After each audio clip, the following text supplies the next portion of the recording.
Good afternoon. Right now, the House of Representatives is moving towards a vote of historic proportions on a piece of legislation that will open the door to a new clean energy economy.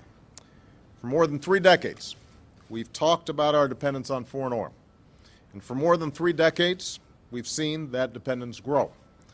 We've seen our reliance on fossil fuels jeopardize our national security. We've seen it pollute the air we breathe and endanger our planet. And most of all, we've seen that other countries realize a critical truth. The nation that leads in the creation of a clean energy economy will be the nation that leads the 21st century global economy. Now's the time for the United States of America to realize this as well. Now's the time for us to lead. The energy bill before the House will finally create a set of incentives that will spark a clean energy transformation of our economy. It will spur the development of low-carbon sources of energy, everything from wind, solar, and geothermal power to safe nuclear energy and cleaner coal.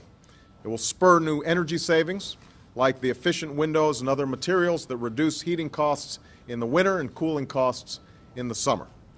And most importantly, it will make possible the creation of millions of new jobs. Now, make no mistake, this is a jobs bill. We're already seeing why this is true in the clean energy investments we're making through the Recovery Act. In California, 3,000 people will be employed to build a new solar plant that will create 1,000 jobs. In Michigan, investments in wind turbines and wind technology is expected to create over 2,600 jobs. In Florida, 3 new solar projects are expected to employ 1,400 people.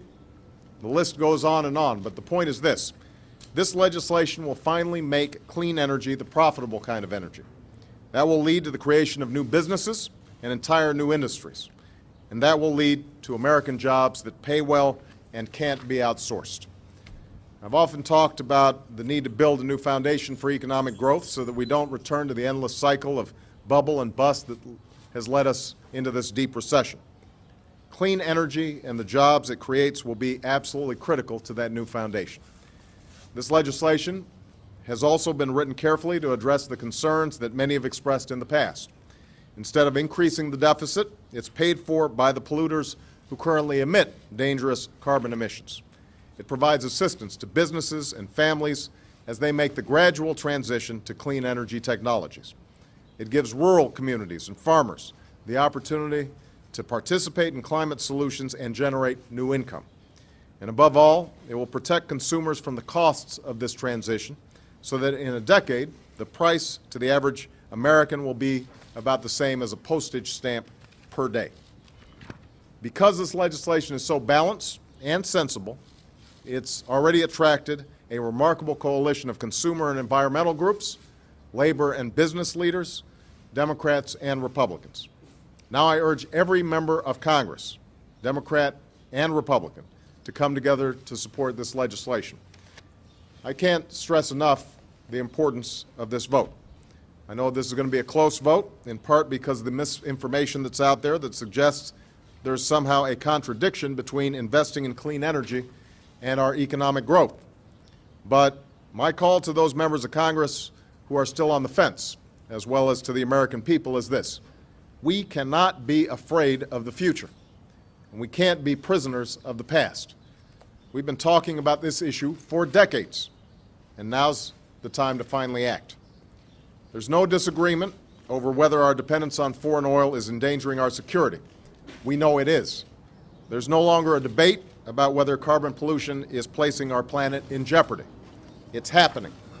And there's no longer a question about whether the jobs and industries of the 21st century will be centered around clean, renewable energy.